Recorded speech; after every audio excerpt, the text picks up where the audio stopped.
വേദിയിലും സദസ്സിലും ഇരിക്കുന്ന മാനവികത നീതിബോധമായി ദാഹത്തോടെ കൊണ്ടു നടക്കുന്ന ദൈവപ്രതിനിധിയായിക്കൊണ്ട് ആ ദീപശിഖ നൂരിൻ മുന്നൂരില്ല എന്ന് പറഞ്ഞ പോലെ ഒന്നിൽ നിന്ന് ഒന്നിലേക്ക് കൊടുത്തുകൊണ്ടേയിരിക്കുന്ന ഗുരുനാഥന്മാരും അതിൽ നിന്ന് നുകർന്നുകൊണ്ടിരിക്കുന്ന സദസ്യരും എല്ലാവരെയും കണ്ട ആനന്ദം വളരെ ഏറെയാണ്.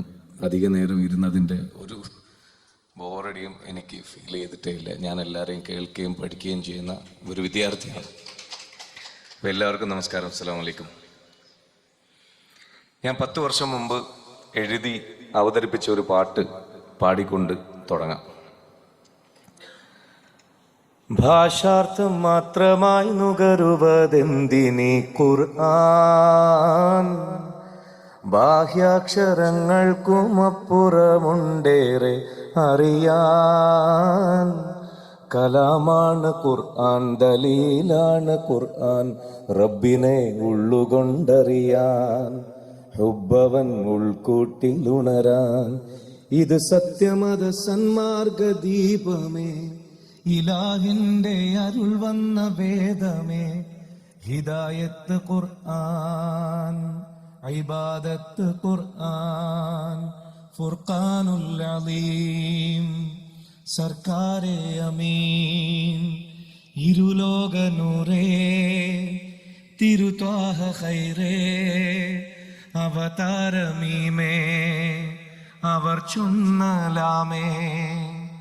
ആദം വൈദിരീസ് നോഹും പിന്നാദ്യാന്ത്യ നബിമാരെ വാഴ്വും, ഒന്നൊഴിയാതെ ചരിതങ്ങളേതേതുമേ, ഒരഴകാർന്ന കവിതതൻ തോതാകുമേ.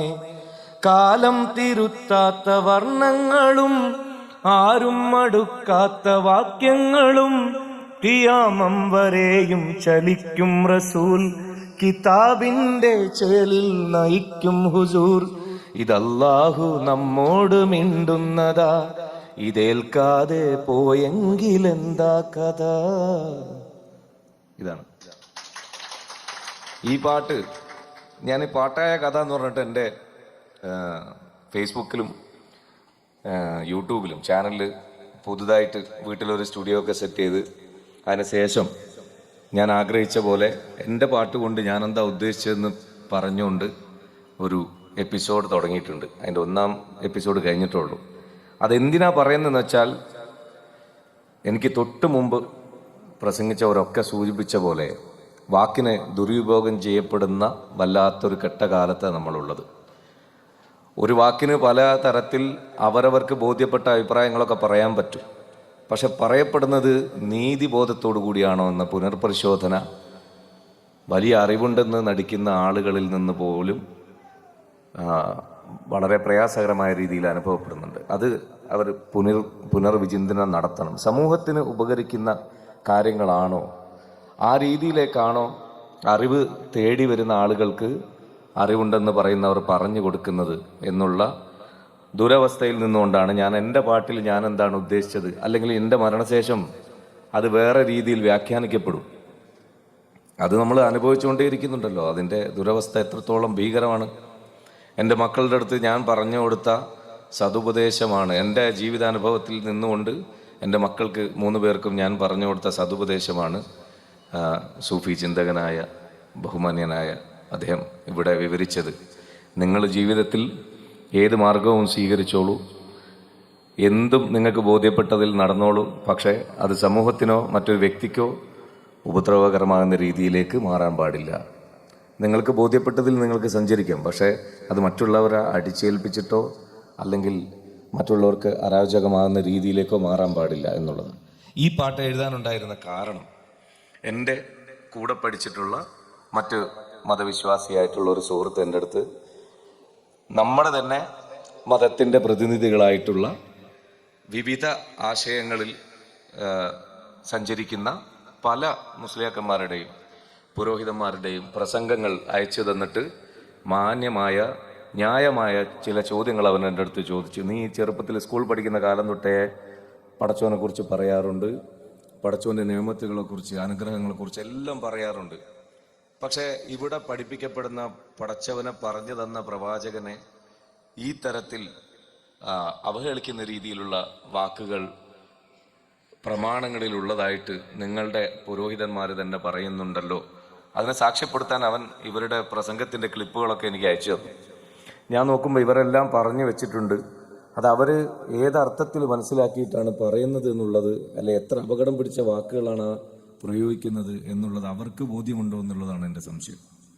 ഈ തരത്തിലുള്ള കാര്യങ്ങളൊക്കെ നമ്മൾ ചിന്തോദ്ദീപകമായ ഉള്ളിലേക്ക് എടുത്ത് അത് അറിയാൻ ശ്രമിക്കുന്ന ഒരു വിദ്യാർത്ഥി എന്നുള്ളവർക്ക് നമ്മൾ പഠിക്കുകയും മറ്റുള്ളവർക്ക് പകർന്നു കൊടുക്കുകയും ചെയ്യുന്ന എൻ്റെ മീഡിയയിൽ ചെറിയൊരു പ്രതിനിധിയായി നിന്നുകൊണ്ട് കലാമേഖലയിൽ നിന്നുകൊണ്ട് കിട്ടുന്ന സദസ്സിലും വേദികളിലും പറയാൻ ശ്രമിക്കുമ്പോൾ അതിന് വായടപ്പിക്കാൻ ശ്രമിക്കുന്ന ആളുകളും ഭീഷണിപ്പെടുത്തുന്നവരൊക്കെ കൂടി വരുന്നത് കണ്ടപ്പോൾ എനിക്ക് മനസ്സിലായി ഈ അവൻ്റെ അതേ ചോദ്യം എൻ്റെ ഉള്ളിൽ നിന്ന് ഞാനും ചോദിക്കേണ്ടതാണ്. അത്തരത്തിൽ ചോദിക്കാൻ നടക്കുന്ന പലരെയുമാണ് ഇന്ന് നിങ്ങൾ എക്സ് മുസ്ലിമൊക്കെ ആയിട്ട് കാണുന്നത്. ഈ നിരീശ്വരവാദത്തിലേക്ക് പോയാൽ ഏറിയ പങ്കും ഈ ഒരു 4-5 കൊല്ലത്തിൻ്റെ ഇടയ്ക്ക് ഏറ്റവും കൂടുതൽ എക്സ് മുസ്ലിംസ്, അതായത് ഇസ്ലാം മതം ഉപേക്ഷിച്ച ആളുകളാണ്. അതിൻ്റെ കാരണം ഞാൻ ഈ കൂട്ടുകാരുടെ കൂടെ വളരെ സൗഹൃദത്തോടുകൂടി സ്നേഹത്തോടുകൂടി അവരുടെയും കാരണം ഒന്നാണ്, ന്യായമായി ചോദിക്കപ്പെടുന്ന ചോദ്യങ്ങൾക്ക് കൃത്യമായ മറുപടി പറയാതെ ആ ചോദ്യം ഒരിക്കലും ഉന്നയിക്കാൻ പാടില്ലാത്തതാണ്. ആ ചോദ്യം ചിന്തിച്ചാൽ തന്നെ നീ വിശ്വാസത്തിൽ നിന്ന് പുറത്തുപോയി എന്ന് അവരെ അടച്ചാക്ഷേപിച്ചത് കൊണ്ടാണ് ഈ യുവത മിക്കവാറും ദൈവാന്വേഷികളായി ആഗ്രഹിച്ചുകൊണ്ട് ദൈവത്തെ തേടുന്ന അവർ ഈ ഒരു നിരീശ്വരവാദത്തിലേക്ക് കടന്നു പോയിട്ടുള്ളത് എന്ന് എനിക്ക് മനസ്സിലായി. അപ്പോൾ തീർച്ചയായിട്ടും ഈ ചോദ്യം എൻ്റെ ഉള്ളിൽ നിന്ന് ഞാൻ എന്നോട് തന്നെ പലതവണ ചോദിച്ചിട്ടുണ്ട്. അപ്പോഴാണ് ഈ പറഞ്ഞ പോലെ ഞാൻ പല തരത്തിൽ അന്വേഷണങ്ങൾ നടത്തുന്നത്. ഇസ്ലാം കാര്യത്തിൽ ഒന്നാമത്തത് ഷഹാദത്ത്, അതും കർമ്മമണ്ഡലത്തിൽപ്പെട്ടതാണ് ഈ 5. നമ്മൾ ഈ ഒന്നാമത്തത് ഞാൻ മുഹമ്മദിൻ്റെ മോനായി ജനിച്ചുകൊണ്ട് ഷാഫിന്ന് പേരിട്ടതുകൊണ്ട് കിട്ടിപ്പോയി എന്ന് വിചാരിച്ചിട്ടാണ്. ഒന്നാമത്തതാണ് ഈ ബാക്കി 4 ചെയ്യാനുള്ള സർട്ടിഫിക്കറ്റ് അടിസ്ഥാനപരമായിട്ട് കിട്ടേണ്ടത്. ഈ ഒന്നാമത്തെ ഷഹാദത്ത് നമുക്ക് എവിടുന്നോ കിട്ടിപ്പോയി എന്ന് വിചാരിച്ചിട്ട് ബാക്കി 4ൻ്റെ പിന്നാലെ എങ്ങനെ കൂടുകയാണ്. ഈ ഒന്നാമത്തത് പൂർത്തീകരിച്ചിട്ടില്ല. അത് മനസ്സുകൊണ്ട് ഉറപ്പിച്ച് നാവ് കൊണ്ട് വെളിവാക്കി പറയണമെന്നാണ്. ഈ മനസ്സുകൊണ്ട് ഉറപ്പിക്കണം എന്നുണ്ടെങ്കിൽ ഇത് പറഞ്ഞ ആളിൻ്റെ ചരിത്രം, ജീവിതം അദ്ദേഹം പറഞ്ഞ പോലെ, ബഹുമാന്യനായ വേങ്ങര സാഹിബ് പറഞ്ഞ പോലെ അദ്ദേഹത്തിൻ്റെ യഥാർത്ഥ ജീവിതം, അദ്ദേഹം എന്താണോ ലോകത്തോട് പറഞ്ഞിട്ടുള്ളത് അത് മനസ്സിലാക്കണം. അതുപോലെ മാതൃകാപരമായി ആ പറഞ്ഞതിനനുസരിച്ച് അദ്ദേഹം ജീവിതം നയിച്ചിട്ടുണ്ടോ എന്ന് പഠിക്കണ്ടേ. ആ പഠനം നടത്തുന്നതിനിടയിലാണ് എൻ്റെ നാടായ കൊയിലാണ്ടി കൊല്ലത്ത് 40ഓളം സഹാബാക്കള് റസൂൽ കരീം സല്ലല്ലാഹു അലൈഹി വസല്ലം തങ്ങളുടെ കാലത്ത് സമകാലീനരായി ഇവിടെ വന്ന് ദീൻ പ്രചാരകരായി വന്നിട്ടുള്ള നമ്മളെ താജുദ്ദീൻ എന്ന് പിന്നീട് പേര് നൽകപ്പെട്ട ചേരമാൻ പെരുമാളിൻ്റെ ചരിത്രത്തിലേക്കൊക്കെ ഞാൻ അന്വേഷണം ദീർഘിപ്പിക്കുന്നത്. അങ്ങനെ അറിവുള്ളവരോട് അത് ചോദിച്ചു. നല്ല കേൾവിക്കാരനാണ് ഞാൻ, എല്ലാവരെയും കേൾക്കാറുണ്ട്. ജബ്ബാർ മാഷിനെയും ലിയാഖത്തിനെയും എല്ലാവരെയും കേൾക്കാറുണ്ട്. അപ്പോൾ അതിൻ്റെ കാരണമുണ്ട്. അതും ഞാൻ പഠിച്ച ഖുർആനിലെ സൂറത്ത് സുമറിലുണ്ട്. അത് അങ്ങനത്തെ വചനങ്ങളാണ് വിശദീകരിക്കേണ്ടത്. അല്ലദീന യസ്തമിഉനൽ ഖൗല വയത്തബിഉനൽ അഹ്സന. നിങ്ങൾക്ക് സമൂഹത്തിന് നമുക്കെല്ലാം ഗുണകരമാണെന്ന് തോന്നുന്ന ഒരു പോയിന്റ്, ഒരു പൊരുൾ ആര് പറയുന്നോ അത് എടുത്തോളാനാണ് പറഞ്ഞത്. കാരണം അത്തരം പൊരുളാണ്, അത്തരം സമൂഹത്തിന് കാലത്തിന് അനുയോജ്യമായ രീതിയിൽ ഉപകാരപ്രദമാകുന്ന നമ്മൾ ജീവിക്കുന്ന രാജ്യത്തെ നീതിബോധത്തിന്, ഈ നാനാത്വത്തിൽ ഏകത്വത്തെയൊക്കെ സത്യവൽക്കരിക്കുന്ന വചനങ്ങൾ മാത്രമാണ് ദൈവത്തിൽ നിന്നുണ്ടാവുള്ളൂ എന്നുള്ള സാമാന്യ വിവരം പോരെ നമുക്ക്. ദൈവം വിഭാഗീയത സംസാരിക്കുമോ? പ്രാപഞ്ചിക ദൈവത്തെ പ്രാദേശികനായി ചുരുക്കിക്കളഞ്ഞത് ആരാണെന്നുള്ള പുനർപരിശോധന വേണ്ടേ? വേണം. പ്രാപഞ്ചികമായി ഈ പ്രപഞ്ചം നിറഞ്ഞു നിൽക്കുന്ന പ്രപഞ്ചവ്യാപിയായ ഒരു ദൈവത്തിൻ്റെ കാര്യം പറയുന്നിടത്തിൽ ഒരു പ്രത്യേക ഭാഷ മാത്രം സംസാരിക്കുന്ന, പ്രത്യേക ആളുകളെ മാത്രം ഇഷ്ടപ്പെടുന്ന, അവർക്ക് മാത്രം കുറേ ഓഫറുകൾ കൊടുക്കുന്ന, അത്രയും ബാലിശമായിട്ടുള്ള ചുരുക്കിക്കളഞ്ഞ ഒരു ദൈവത്തെ ആരാണ് പരിചയപ്പെടുത്തിയത്? ഞാൻ ഈ പറഞ്ഞ പോലെ ഈ ചേരമാൻ പെരുമാളിൻ്റെ കാലത്ത് അദ്ദേഹം അവിടെ ചെന്ന് വിവാഹം കഴിച്ചിട്ടുള്ള റജ എന്ന് പറയുന്ന സ്ത്രീയുടെ ആങ്ങളമാരായിട്ടുള്ള മാലിക് ബിൻ ഹബീബുള്ള, മാലിക് ദിനാർ എല്ലാം അടങ്ങുന്ന, എൻ്റെ നാട്ടിലുള്ള തമീമുൽ അൻസാരിയും സംഘവും ഒക്കെ അടങ്ങുന്ന ആളുകൾ ഇവിടെ വരുമ്പോൾ പ്രവാചകർ സല്ലല്ലാഹു അലൈഹി വസല്ലം തങ്ങൾ സ്വയം കിതാബായിക്കൊണ്ട് അദ്ദേഹം മറ്റൊരു കിതാബ് അദ്ദേഹത്തിന് ജിബ്രീൽ പഠിപ്പിച്ചു കൊടുക്കുന്ന സന്ദർഭം വിവരിക്കുന്നിടത്ത് പോലും ഒരു പുസ്തകം കൊണ്ട് കൊടുത്തതായിട്ട് നമ്മളാരും വായിച്ചിട്ടില്ല. നിങ്ങളാരെയും വായിച്ചിട്ടുണ്ടോ? എൻ്റെ അറിവിലില്ല. ഉണ്ടോ? ഇല്ല. അപ്പോൾ എഴുതപ്പെടാത്ത ഒന്നിനെ പറയുക എന്നല്ലേ പറയുക, വായിക്കുക എന്ന് പറയുമ്പോൾ എവിടോ എഴുതപ്പെട്ടതാണ് വായിക്കുന്നത്. അപ്പോൾ സ്വന്തത്തിലുള്ളതിനെ വായിച്ചു കൊടുക്കാനുള്ള പ്രഖ്യാപനമാണ് അവിടെ നടന്നത്. നമ്മൾ അവിടെ നിന്ന് തുടങ്ങുന്ന അന്വേഷണം ആ തരത്തിൽ സ്വന്തം ഖുർആനായി മാറി. അതാണ് ഞാൻ ആ പാട്ടിൽ എഴുതിയത്. ഈ പറഞ്ഞ ലാസ്റ്റ് വരിയിൽ കൃത്യമായിട്ട് ഞാൻ എഴുതി വെച്ചത് അതാണ്.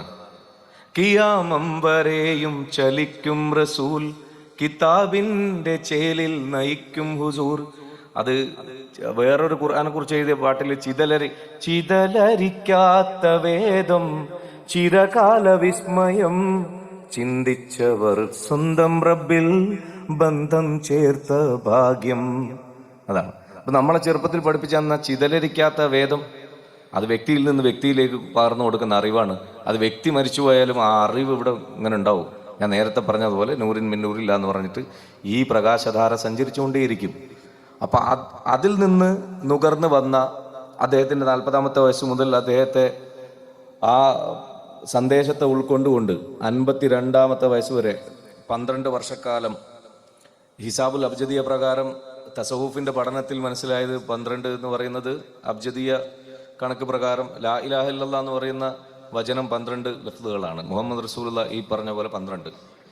ഈ 12 വർഷക്കാലം തൗഹീദിന്റെ നീരുറവ പറ്റാതെ എങ്ങനെ പ്രാക്ടിക്കൽ നോളജായിട്ട് അനുഭവജ്ഞാനമായിട്ട് ഇക്രിമത്തിനും ഉക്കൈലുബിനും അബി താലിബിനൊക്കെ വിശ്വാസം വരാത്ത ആളുകളെ 2 പേരെ ഞാൻ പേരെടുത്തെന്ന് പറഞ്ഞെന്നുള്ളൂ.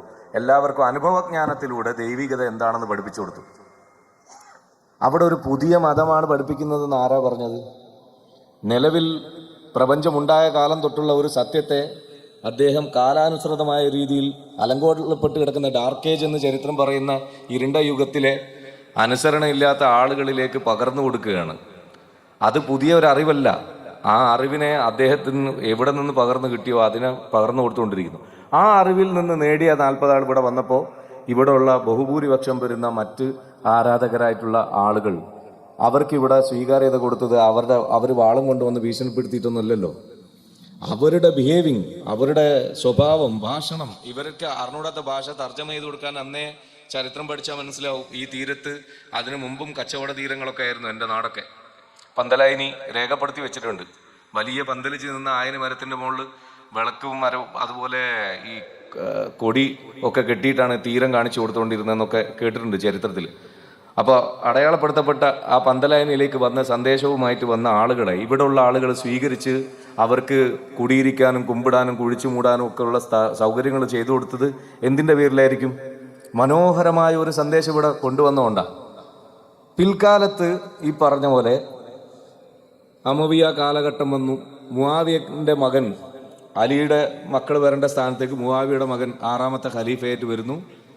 നബിയുടെ പൗത്രന്മാരെയും മകളെയും ഒക്കെ അതിക്രൂരമായിട്ട് കൊന്നുകൂട്ടുന്നു. ഇസ്ലാമിലെ ഫിത്ന ആരംഭിക്കുന്നു.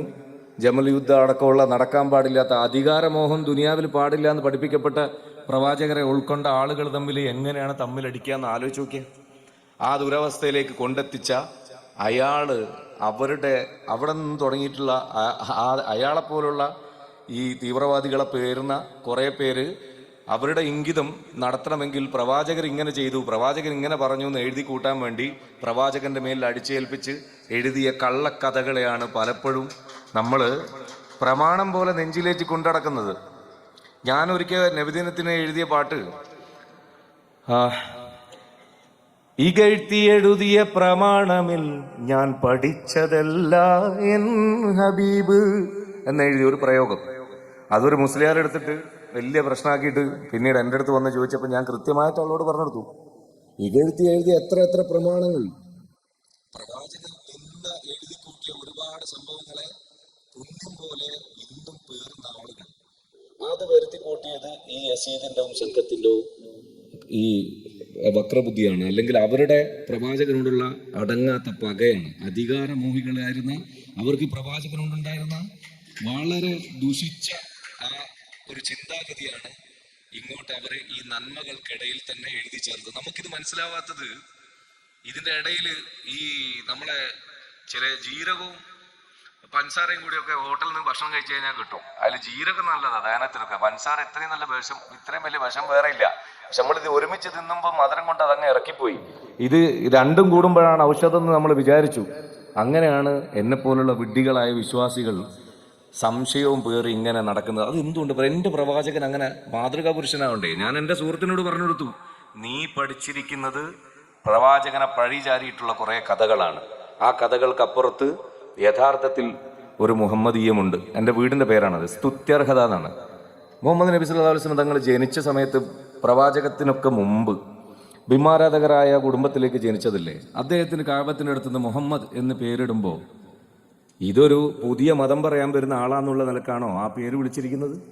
അതിന് മുമ്പ് അറേബ്യയിൽ ആർക്കെങ്കിലും മുഹമ്മദ് എന്ന് പേരുണ്ടോ? ഇല്ല, ഞാൻ അറിഞ്ഞിടത്തോളം ഇല്ല. അപ്പൊ ഈ സ്തുത്യർഹമായത് എന്നുള്ള പേര് അദ്ദേഹത്തിന് എന്തിനു കൊടുത്തതാണ്? അപ്പൊ ഖുർആൻ പഠിച്ചാൽ മാത്രമാണ് ദീർഘവീക്ഷണം ഉണ്ടാകൂ, അല്ലെങ്കിൽ അതിനു മുമ്പുള്ള ഗ്രന്ഥങ്ങളിലൊന്നും ദൈവികതയല്ല പറഞ്ഞിരിക്കുന്നതെന്ന് തെറ്റിദ്ധരിക്കുന്ന ആളുകളോടാണ് ഞാൻ പറയുന്നത്. അതിനു മുമ്പുള്ള ആളുകളെ കേട്ടിട്ടുള്ള ഈ അസാത്തീറുൽ അവ്വലീൻ എന്നൊക്കെ പറയുന്ന പഴമക്കാർ പറഞ്ഞു കൊടുത്തിട്ടുള്ള കാര്യങ്ങൾ കേട്ടും പഠിച്ചിട്ടുള്ള ഇവർക്ക് ഈ കുഞ്ഞിന് സ്തുത്യർഹൻ എന്ന് പേരിടാൻ എങ്ങനെ തോന്നി? അതിന്റെ പിന്നിൽ ഒരു വലിയ കാരണം ഉണ്ടാവില്ലേ? ആ മനുഷ്യനെ മാനവരിൽ മഹോന്നതനായി റോൾ മോഡലായി കാണേണ്ട ആളുകൾക്ക് അവരുടെ ബാധ്യതയാണ് അദ്ദേഹം മിസ്റ്റർ ക്ലീൻ ആണെന്ന് പറഞ്ഞു കൊടുക്കുന്ന ബാധ്യത. അത് വെറുതെ നാവുകൊണ്ട് പറഞ്ഞാൽ പോരാ, ചരിത്രപരമായ അന്വേഷണം നടത്തി പറഞ്ഞു കൊടുക്കണം. അതുകൊണ്ട് ഭാഷാർത്ഥം മാത്രമായി നമ്മൾ നുകരുന്ന, നമുക്ക് തോന്നുന്ന രീതിയിൽ എഴുതപ്പെട്ട തഫ്സീറുകളുടെ ഒരു പുനർവിചിന്തനം ഞാൻ മുസ്തഫ മൗലവിയിലേക്ക് എന്നെ എത്തിക്കുന്നത് അതല്ലേ അതിശയം. നിരീശ്വരവാദികളെ കേൾക്കല്ല എന്ന് പലരും പറഞ്ഞു. സത്യത്തിൽ ഞാൻ എൻ്റെ സത്യാന്വേഷണം പൂർത്തീകരിക്കാൻ കുറച്ചെങ്കിലും ഇപ്പോഴും അന്വേഷിച്ചുകൊണ്ടേയിരിക്കുന്നു. ഞാൻ സമ്പൂർണ്ണതയിൽ എത്തിയെന്നൊന്നും ഞാൻ പറയുന്നില്ല. ഇപ്പോഴും ഞാൻ അന്വേഷിച്ചായിട്ടിരിക്കുന്നു. അപ്പോൾ എനിക്ക് കുറേയും കൂടെ വെളിച്ചം വീശുന്ന വാതിലുകൾ തുറന്നു തന്നത് സത്യം പറഞ്ഞാൽ ഈ നിരീശ്വരവാദം പറയുന്ന ആളുകളുടെ അവരുടെ ഈ ഒരു പ്രയോഗങ്ങളെല്ലാം, അതുപോലെ അവർ ഉന്നയിക്കുന്ന ചോദ്യങ്ങളെല്ലാം കേട്ട് ക്ഷമയോടുകൂടി ഇരുന്ന് ശരിയാണോ എന്ന് പരിശോധന നടത്തിയപ്പോഴാണ്. ലിയാഖത്താണ് എനിക്ക് മുസ്തഫ മൗലവിയെ പരിചയപ്പെടുത്തുന്നത്. കാരണം ലിയാഖത്തിന് കുറെ മണിക്കൂർ സംസാരിച്ചപ്പോൾ മനസ്സിലായി ഇദ്ദേഹം ദൈവവിശ്വാസിയാണ്. പക്ഷേ യഥാർത്ഥത്തിൽ സത്യസന്ധമായിട്ട് ദൈവവിശ്വാസം എവിടെയാണ് ഉള്ളത് എന്ന് അന്വേഷിക്കുന്ന ഒരാളാണ്. അപ്പൊ അതിന് പറ്റിയൊരു മനുഷ്യനിലേക്ക് എത്തിക്കണം. അങ്ങനെ എന്നോട് പറഞ്ഞു, നിങ്ങൾക്ക് പറ്റിയ ആളാണ് മുസ്തഫ മൗലവി.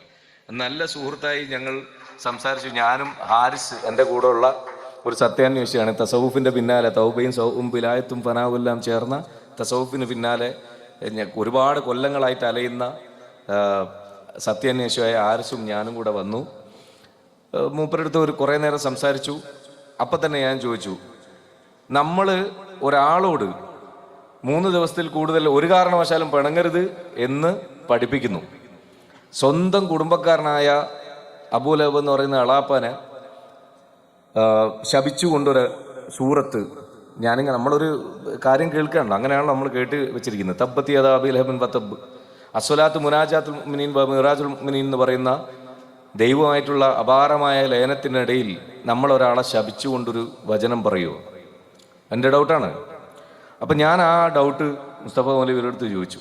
മൂപ്പര് ഇതിങ്ങനെ തന്നെ അകമ്പൂരുകൾ എൻ്റെ അടുത്ത് തന്നു. അതിനുശേഷം ഈ സൂറത്തിൻ്റെ പിന്നിലെ ഓരോ വാക്കുകളും എന്താണെന്ന് വിശദീകരിച്ച് തന്നു.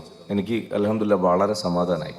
കാരണം ഞാൻ ഈ പറഞ്ഞുകൊണ്ടിരിക്കുന്ന വാക്കും ആ പറഞ്ഞിരിക്കുന്ന കഥയും തമ്മിൽ യാതൊരു ബന്ധവുമില്ല. ഈ കഥയും ഇതുപോലുള്ള വാക്കുകൾ വരുന്ന, അതായത് കഥയിലെ നായകന്മാരുടെയോ അല്ലെ സംഭവത്തിൻ്റെയോ ഒരു വാചകം വരുന്ന സൂറത്തുമായിട്ട് ബന്ധപ്പെടുത്തിയിട്ട് അതാണെന്ന് ആവർത്തിച്ച് ഇവിടെ ആളുകളെ അടിച്ചേൽപ്പിക്കാൻ ശ്രമിച്ചവരാണ് ഈ തെറ്റിദ്ധാരണ ഉണ്ടാക്കിയിട്ടുള്ളത്.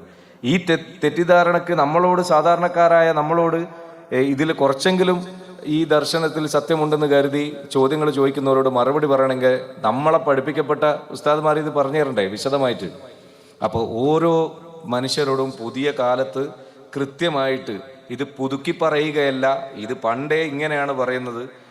നമ്മൾ എല്ലാവരും ഉൾക്കൊണ്ട്, അല്ലെങ്കിൽ നമ്മൾ ദൈവത്തെ തേടുന്ന ഒരു മനുഷ്യനാണെങ്കിൽ ഉൾക്കൊണ്ട് സ്വീകരിച്ച് പകർത്തി ഇഖ്ലാഖില്ലാഹി തആല എന്ന് പറയുന്ന ദൈവിക സ്വഭാവം കൊണ്ട് സ്വഭാവം സിദ്ധിച്ചവരായി മാറി നേരത്തെ സ്വാമികൾ പറഞ്ഞ പോലെ പേരുകൾ എന്ന് പറയുന്ന സംഭവത്തെ നമ്മൾ സ്വഭാവങ്ങളായിട്ടാണ് എടുക്കേണ്ടത്. ആ ദൈവിക സ്വഭാവത്തിൽ ഒരെണ്ണമെങ്കിലും നമ്മളെ കൂടെ കൂടിക്കഴിഞ്ഞാൽ ഉറപ്പാണ് നമ്മളിൽ നിന്ന് മറ്റുള്ളവൻ മറ്റ് സ്വഭാവങ്ങളൊക്കെ അനുഭവിച്ചോളും, നന്മകളൊക്കെ തന്നെ. അപ്പോൾ അതിൽ ഒരു നന്മയെങ്കിലും നമ്മളിലേക്ക് ഉണ്ടാവണമെങ്കിൽ ഇത് ഏതെങ്കിലും ഒരു പ്രത്യേക ഭാഷയിൽ മാത്രം പ്രത്യേക ആൾക്കാർക്ക് മാത്രം അവകാശപ്പെട്ടതാണെന്നുള്ള മൗഢ്യ ധാരണ മാറ്റി നമ്മളുടെ എല്ലാവരുടെയാണെന്നുള്ള ബോധ്യം വരണം. അങ്ങനെയാണ് പിന്നീട് ഞാനൊരു പാട്ട്, അനേകമിൽ നിറഞ്ഞു നിൽക്കും ഏകനാം അല്ലാഹു, അപാരമീ പ്രപഞ്ച ശില്പി നാഥനാം അല്ലാഹു, അഗാധമാം കൽബിലമർന്ന അനന്തനാണല്ലാഹു, റിസാലത്തിൽ വിലായത്തിൽ വിളങ്ങിയോനല്ലാഹു, റിസ്കിനാൽ റിലാത്തരും റസാഖ് നീ അല്ലാഹു, ഇബാദത്തിൽ അലിയുകയെങ്കിൽ ഹിദായത്തിൻ അമൃതേകുന്നു, ഹറാമുകൾ തുരത്തിയാൽ ഗുണം തരുന്നല്ലാഹു, ഹലാലുകൾ നിരത്തിയാൽ സുഖം തരുന്നല്ലാഹു, പാതയേറെയുണ്ട് പാരിൽ കാണണം, പാപമുക്തമായ വഴിയും തേടണം, കലിമസാക്ഷി കരങ്ങളും കറകളഞ്ഞ വരങ്ങളും തേടി നല്ലൊരു സിറാത്തിലെത്താൻ നാം ഒരുങ്ങണം, തേരിലേറി ഉലൂഹിയത്തിൻ നേരു കാണണം, ഉടലില്ല റബ്ബിന്നൂറെ മറയില്ലാതറിയണം, ഉപകാരം തരുമാദീനെ ഉലകെല്ലാം തിരയണം, അഖില ചരാചര വാഴ്വിൽ അധിപതിയാണവനല്ല, നിസ്സംശയ വിശ്വാസം നിലനിന്നാലാശ്വാസം, അഹദേ അകമിൽ തഖ്വാ തരണേ, ഇസ്തിഖാമത്തിനായി നീ ഇഖ്ലാസിടണേ. ഇതിനകത്ത് അറബി വാചകങ്ങൾ ഉപയോഗിച്ചുകൊണ്ട് അത് മറ്റു മനുഷ്യർക്ക് അല്ലെങ്കിൽ പ്രത്യേകം ഒരു മുസ്ലിങ്ങൾക്ക് മാത്രം കേൾക്കാനുള്ള സംഭവമൊന്നും അല്ല ഇത്. മനുഷ്യർ എന്ന് പറയുന്ന സമ്പൂർണതയിലേക്ക് ഇൻസാൻ കാമിലാകാൻ വേണ്ടിയിട്ട് രൂപത്തിൽ മാത്രമല്ല, കോലത്തിൽ മാത്രമല്ല, സ്വഭാവത്തിലും പെരുമാറ്റത്തിലൊക്കെ മറ്റുള്ളവർക്ക് ദൈവത്തെ പരിചയപ്പെടുത്തി കൊടുക്കാവുന്ന രീതിയിൽ ജീവിതം ആഗ്രഹിക്കുന്ന ഏതൊരു ജ്ഞാനാർത്ഥിക്കും തുടരാൻ അല്ലെങ്കിൽ കേൾക്കാൻ ചിന്തിക്കാൻ പറ്റുന്ന സംഭവങ്ങളെയാണ് എൻ്റെ ചെറിയ അറിവിലിരുന്നുകൊണ്ട് എഴുതാൻ ശ്രമിക്കാറുള്ളത്. ഇനിയും ശ്രമിച്ചുകൊണ്ടേയിരിക്കും. അതിന് ഇത്തരം സംഗമങ്ങൾ വലിയ സന്തോഷവും പിന്തുണയും അഭിമാനവും തരുന്നുണ്ട്. അത് ഒരുക്കിക്കൊണ്ടിരിക്കുന്ന മുസ്തഫ മൗലവി അദ്ദേഹത്തിന് ആയുരാരോഗ്യ സൗഖ്യങ്ങൾ നേരുന്നു. അതോടൊപ്പം തന്നെ ഇത്തരം സന്ദേശങ്ങളെ പൊലിഞ്ഞു പോകാതെ കാത്തു സൂക്ഷിക്കുക എന്നുള്ളൊരു ധാർമ്മിക ഉത്തരവാദിത്വം നമുക്കെല്ലാവർക്കും ഉണ്ട്. അത് ഏറ്റവും ചുരുങ്ങിയത് നമ്മുടെ വീടകങ്ങളിലുള്ള നമ്മുടെ മക്കളെങ്കിലും ഈ ദൈവത്തിൻ്റെ പേര് ചൊല്ലി തമ്മിൽ തല്ലാതെ, പ്രപഞ്ചനാഥനാണ് ദൈവം എന്ന് വിശ്വസിക്കുമ്പോൾ തന്നെ അതിനെ സംരക്ഷിക്കാൻ നമ്മൾ സജ്ജരാവണം എന്നുള്ള ഗതികെട്ട വർത്തമാനം പറയുന്നതിൽ നിന്നും നമ്മളെ മക്കളെങ്കിലും രക്ഷപ്പെടാൻ, നമ്മളെ പരമ്പരകളിൽ സമാധാനത്തോടെ ജീവിക്കാൻ. ഇസ്ലാം സമാധാനമാണ് ഉദ്ദേശിക്കുന്നതെങ്കിൽ, അല്ലെങ്കിൽ ആ പദം കൊണ്ട് ഇപ്പം എന്നോട് പണ്ടേ പറയലുണ്ട് അള്ളാഹുവിൻ്റെ അടുക്കൽ സ്വീകാര്യമായ മതം ഇസ്ലാമാണെന്ന് പറയുമ്പോൾ ഞാൻ പറയലുണ്ട്, നിങ്ങൾ ആ ഇസ്ലാമും കൂടെ ആ അള്ളാഹുവും കൂടെ മലയാളത്തിലേക്ക് പറയേ. ഇത് ഇന്നദ്ദീന ഇന്ദല്ലാഹിൽ ഇസ്ലാം എന്ന് പറഞ്ഞിട്ട് തർജ്ജമ ചെയ്ത് തരുമ്പോൾ പറയുന്നത് എന്താണ്? അള്ളാഹുവിൻ്റെ അടുക്കൽ സ്വീകാര്യമായ മതം ഇസ്ലാമാണ്. അപ്പോൾ അള്ളാഹുവും ഇസ്ലാമും അന്നേരം അറബി തന്നെ കിടക്കുകയാണ്. അതും കൂടെ എൻ്റെ ഭാഷയിലേക്കാവുമ്പോൾ ദൈവത്തിലേക്കുള്ള ദൈവത്തിന് ഏറ്റവും പ്രിയപ്പെട്ട വഴി ദീൻ, അങ്ങനെ സമാധാനമാണ്. ദീനിന്റെ വഴി എന്ന് വേണം മനസ്സിലാക്കാൻ. അപ്പോൾ ലാ ഇലാഹ ഇല്ലല്ലാഹ് ദൈവമല്ലാതെ ആരാധ്യനില്ല എന്നുള്ള മികച്ച സന്ദേശമാണ്. അതാര് പറഞ്ഞാലും 1.25 ലക്ഷത്തിൽ പകരം പ്രവാചകന്മാരുണ്ടെന്ന് മദ്രസയിൽ പഠിപ്പിച്ചു. 25 നബിമാരെ പേരൊഴിച്ച് ബാക്കിയൊന്നും നമുക്കറിയില്ല. അപ്പം ഈ 1.25 ലക്ഷത്തിൽപ്പെട്ട ആളുകളുടെ സന്ദേശം പിൻപറ്റി ജീവിക്കുന്നവരായിരിക്കാമല്ലോ ഈ നമ്മൾ കണ്ടുകൊണ്ടിരിക്കുന്ന വിവിധ വഴിയിലൂടെ ദൈവത്തിലേക്ക് സഞ്ചരിക്കുന്ന എല്ലാവരും. അപ്പം ഇവർ ഒക്കെ ഒന്നാണെന്ന് പറയുന്ന സന്ദേശം അദ്ദേഹത്തിൻ്റെ കാലത്തോട് പറയുമ്പോൾ എന്തിനാണ് എതിർപ്പ്, എന്തിനാണ് നമുക്ക് വിഭാഗീയത, എന്തിനാണ് മൂപ്പറെ കൊന്നുകളയണം എന്നൊക്കെ വിചാരിക്കുന്നത്? ഇടയ്ക്ക് ട്രെയിനിൽ പോകുന്ന സമയത്തുണ്ടായ ഒരു ദുരനുഭവം എൻ്റെ അടുത്ത് പറഞ്ഞു. മൂപ്പരായി ചിരിച്ചോണ്ടാ പറയുന്നെങ്കിലും അതൊക്കെ ഇത്തിരി സീരിയസ് ആയിട്ട് തന്നെ എടുക്കേണ്ട കാര്യമാണ്. ഒന്ന് ആലോചിച്ച് നോക്കിയേ, ശുദ്ധ ബോഷ്ക്ക് വിളിച്ചു പറയുന്ന ആൾക്കാർക്ക് ഇവിടെ സുന്ദരമായിട്ട് ജീവിച്ചു പോകാൻ കഴിയുന്നു. നന്മ പറഞ്ഞ് മനുഷ്യരെ ഐക്യപ്പെടുത്താൻ ശ്രമിക്കുന്ന ആളുകൾ മുഴുവൻ. അല്ലെങ്കിൽ ഈ ഐക്യപ്പെടാനുള്ള സംഗീത സദസ്സും സിനിമയും കലകളും ഒക്കെ തെറ്റാണെന്ന് പഠിപ്പിക്കുന്നത് തന്നെ ഒന്നും കൂടെ ആലോചിച്ച് നോക്കിയേ. നമ്മളൊരു മതപ്രസംഗം നടക്കുകയാണെങ്കിൽ കവലയിൽ ആ മതത്തിൻ്റെ ആൾക്കാർ മാത്രം കേൾക്കും. രാഷ്ട്രീയ പ്രസംഗമാണെങ്കിൽ അവരുടെ ആൾക്കാർ മാത്രം. ഒരു പിഞ്ചു കുഞ്ഞോ അല്ലെ ആബാലവൃദ്ധൻ ജനങ്ങളിൽപ്പെട്ട ഏതെങ്കിലും ഒരു കാറ്റഗറിയിൽപ്പെട്ട ഒരാൾ ഒരു പാട്ട് പാടാൻ ഒരു ഇൻസ്ട്രുമെൻറ്റ്സ് വേണമെന്നില്ല, ഒന്നും വേണമെന്നില്ല, വെറുതെ വയറ്റത്തടിച്ച് പാടിയെന്ന് വെച്ചോ, ഈ നാനാജാതിയും അവനിലേക്ക് ആകർഷണമാകുന്നു. അല്ലെങ്കിൽ ഒരു കലാരൂപം കാണിക്കുമ്പോൾ നാനാജാതിയും ഐക്യപ്പെടുന്നു. ഈ ഐക്യപ്പെടുത്തലിന് കാരണക്കാരനായിട്ട് വലിയ വരദാനമായിട്ട് വലിയ അനുഗ്രഹമായിട്ട് കിട്ടുന്ന ഈ കലകളെ തെറ്റാണെന്ന് പഠിപ്പിച്ചു കൊടുത്തത് ആരാണ്? ഇതൊക്കെ എവിടെ നിന്നാണ് തെറ്റായി തുടങ്ങിയത്? അതല്ലെങ്കിൽ ശരി എന്താണ്? ഇത് തെറ്റാന്ന് പറയുന്നവന്റെ ശരി തീവ്രവാദമാണ്. അതിലേക്ക് നമ്മൾ പോയി നമ്മളും നശിച്ച്, നമ്മളെ കണ്ടു വളർന്ന മക്കളും നശിച്ച്, ചുറ്റോടുള്ള സമൂഹം നശിച്ച്, ആളുകൾ തമ്മിൽ തല്ലി, സംസ്ഥാനത്തോടും രാജ്യത്തോടൊക്കെ തമ്മിൽ തല്ലി വെറുതെ കുറേ ചോരപ്പുഴ ഒഴുകുക എന്നല്ലാണ്ട് എന്ത് സമാധാനമാണ് കണ്ടെത്താൻ കഴിയുക? ഇതൊക്കെ തെറ്റാണെന്ന് വിശ്വസിച്ചാൽ മാന്യമായിട്ട് മനുഷ്യന്മാർക്ക് ഏറ്റവും നല്ല സമാധാനം പകരുന്ന സന്ദേശങ്ങളുള്ള കലകളെ മുഴുവൻ നെഞ്ചിലേറ്റിക്കൊണ്ട് ദൈവത്തെ തിരഞ്ഞാൽ നമുക്കത് കണ്ടെത്താൻ സാധിക്കും. അതുകൊണ്ടാണ് കലാകർണ എന്ന പേരിൽ പലപ്പോഴും ഈ ദൈവ വിഷയങ്ങൾ സംസാരിക്കുന്നിടത്ത് നമുക്കെന്ത് കാര്യമെന്ന് ചോദിച്ച് മാറ്റി നിർത്തുന്ന ആ ഒരു പ്രവണതയില്ലാതെ നമ്മളെപ്പോലെയൊക്കെയുള്ള പാവങ്ങളെയൊക്കെ വിളിച്ച് ഇവിടെ അദ്ദേഹത്തിന് സമന്വയിപ്പിക്കാൻ കഴിയുന്നത്. ഇതിനിയും തുടരട്ടെ. പൂർവാധികം ശക്തിയോടുകൂടി ആയുരാരോഗ്യ സൗഖ്യങ്ങളോടെ ഈ സത്യം വെളിച്ചം, ഈ അകമ്പൊരുൾ ഇനിയും ഒരുപാട് തലമുറകൾക്ക് കൈമാറി അവർക്കൊക്കെ ബോധോദയുണ്ടായി അവർ അതിൽ നിന്നും അടുത്ത ആളുകൾക്ക് കൈമാറി വിജയിക്കട്ടെ എന്ന് പ്രാർത്ഥിക്കുന്നു, ആശംസിക്കുന്നു. ഒരുപാട് സന്തോഷം എന്നെ ക്ഷണിച്ചതിൽ. പിന്നെ അടുത്തൊരു പരിപാടി ഉള്ളതുകൊണ്ട് പോവുകയാണ്. നമ്മളെ അന്നം ഗാനമേളയാണല്ലോ. അപ്പോൾ തൊട്ടടുത്ത് നമ്മളെ രാമനാട്ടാറ് ഒരു പരിപാടി ഉണ്ട് വൈകിട്ട്. ഞാൻ ലാസ്റ്റ് ആൻഡ് ഫൈനലി നേരത്തെ പറഞ്ഞ മുസ്തഫ മൗലവി വിതയ്ക്കുന്ന വിത്തിനെ കുറിച്ച് അച്ഛൻ പറയുണ്ടായി. അപ്പം ആ വിത്ത് പടർന്ന് പന്തൽ കിട്ട. ഞാൻ ഇതൊക്കെ കേൾക്കുമ്പോൾ പാട്ടിൽ മുമ്പേ എഴുതാൻ എനിക്ക് പടച്ചോൻ ചിന്തിപ്പിച്ചല്ലോ എന്നുള്ളൊരു ഭയങ്കര അഭിമാനമുണ്ട് എനിക്ക്. നൂറെ മുഹമ്മദ് എന്ന് പറഞ്ഞൊരു വിഷയത്തിൽ ഞാൻ ഈ പറഞ്ഞ പോലെ പ്രവാചകത്വം അല്ലെങ്കിൽ പ്രവാചകങ്ങളിലെ മുഹമ്മദീയം എവിടെ മുതൽ സഞ്ചരിക്കുന്നു എന്നുള്ളൊരു വിശദീകരണം നൂറെ മുഹമ്മദിൻ്റെ ടൈറ്റിൽ സോങ്ങിൽ എഴുതിയിരുന്നു. അതിൽ ഞാൻ എഴുതിയിട്ടുണ്ട്,